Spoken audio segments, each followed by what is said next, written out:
Remember that one time I had a baby in my kitchen?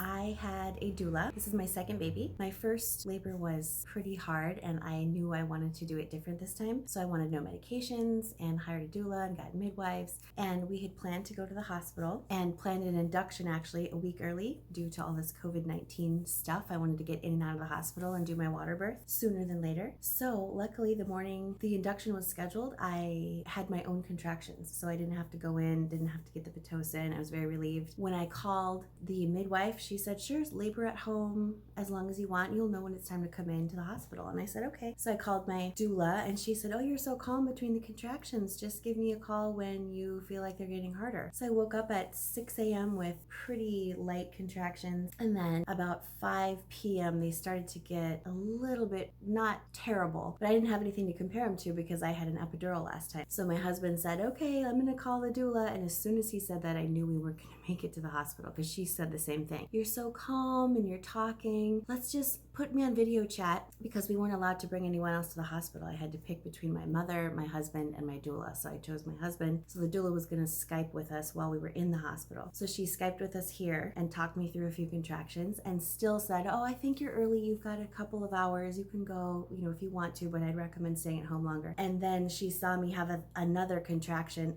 and this one felt like I had to move. I had to just be in a different position. And so she said, oh, okay, Jared, go load the car. You guys should go now. He was loading the car and my water broke. So I was on my hands and knees, my water broke, and she crowned right then. So my husband came up from the car, saw my water had broken. He was like, oh my gosh, get in the car. And I was like, no, I can't get in the car. Are you crazy? And I said, call the ambulance. But I was actually very calm. I wasn't worried. I just thought, okay, well, he's gonna catch the baby. So the 911 guys got here in 10 minutes. They said to my husband, move her from the bathroom to the kitchen. We all have to fit in there. We can't get to her if she's in a very small room. I made it all the way to the kitchen. I crawled on the kitchen floor. I told my husband to get me 2 towels and the medicine ball. The firefighters, the EMTs, and the police all showed up. They laid down blue tarp underneath me on the floor in the kitchen where I was, and the fire captain was right at my head. They all had their gear on because of COVID-19. They had face masks and shields and all of it, and they were very nice, very lovely, and so grateful to them. A very nice young man from the ambulance caught the baby when she came out.